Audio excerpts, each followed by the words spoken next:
Hi guys, welcome to Cumbrian Lad Outdoors and welcome to today's video. Now, as you maybe saw in last week's video, I was out for the first time in the Scarp one.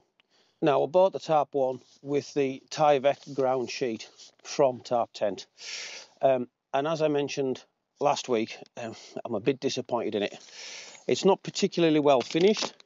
It's just been cut. There's no like folded over and sewn edges.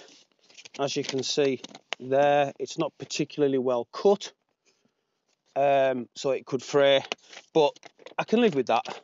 The most important thing to me was the fact, as you can see there, there's no way of pegging it down. So unless you've got a perfectly still day, you can't put your ground sheet down and then get your tent out your rucksack, because it's just going to blow away. So there might be a reason that I don't know why Tarptent haven't put grommets in this. It might not take them very well, but let's face it, I've got nothing to lose because at the moment this is unusable. So what I'll do is I'll just bring you in and let you have a little bit of a closer look at the ground sheet and the kit that I'm going to use to put some grommets in it.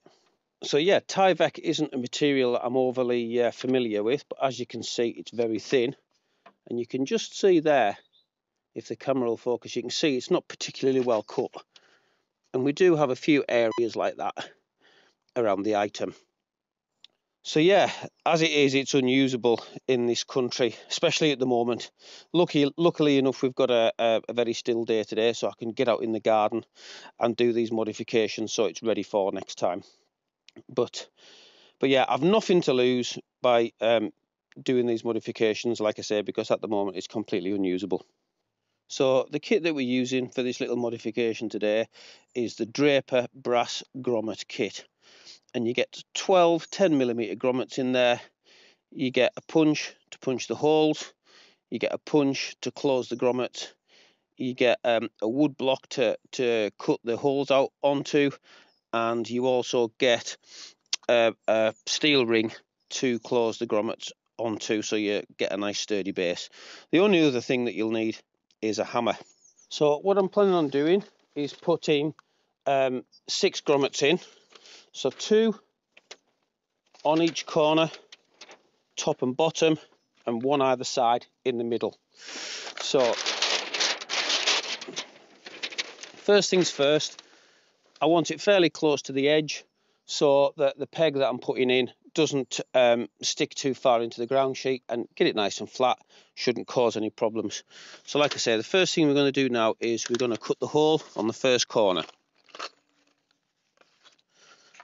So you get the block of wood provided, you get the punch, one end's sharpened, the other end you hit with the hammer. We'll lay that over, and I'm going to leave about 1 centimetre from the edge. Should be enough, that, there or thereabouts.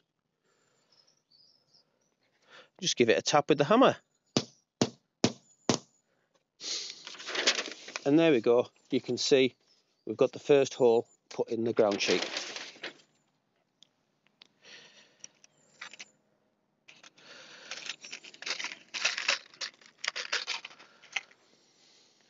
So after that, you get the steel base,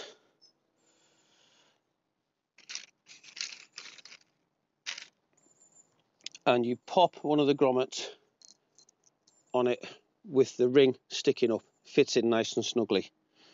Put that underneath the hole and slide the hole over the top of it.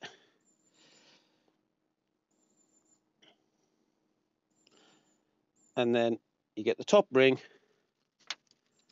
and put it over the top.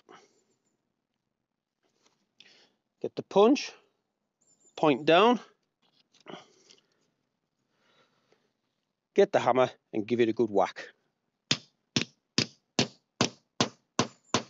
And you can hear the note change there. So it sounded off quite deep, and then it becomes a lot more pingy when you know that you've got to where you need to be.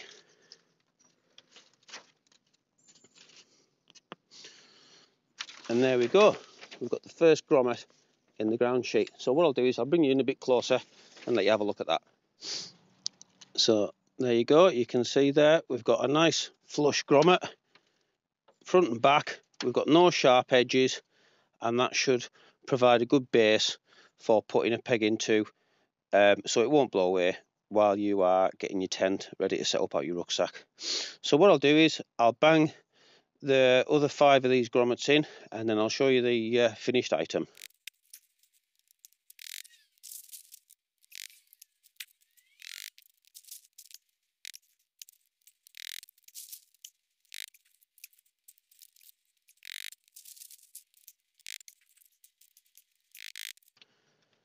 There we go, all done.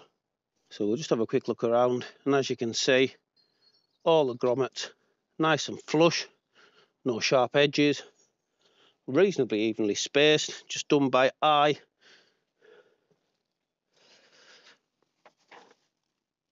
A nice simple DIY mod that anybody should be able to do. So let's face it, if I can do it, anybody can. So there we go, I've now got a usable Tyvek ground sheet for my Tarptent Scarp 1. As I mentioned last week, these are just minor little irritations for me. Having used the Tarptent Scarp 1 for the first time last week, I'm really happy with it, and again, I'll give you a closer look at that in due course. But Tarptent, if you're watching this, attention to detail for small things like this is important for customers like myself. So rather than having a usable ground sheet coming directly from you, I've had to make a modification. And now I've got a usable ground sheet, which is great, but this is something that you need to look at as far as I'm concerned, as well as providing the guy lines from the main hoop on the tent. So yeah, just a little mod for you guys. I hope if you find this useful, you'll give me a like and leave me a comment. Let me know that you found it useful. So once again, until next time, stay safe. Much love from a Cumbrian lad.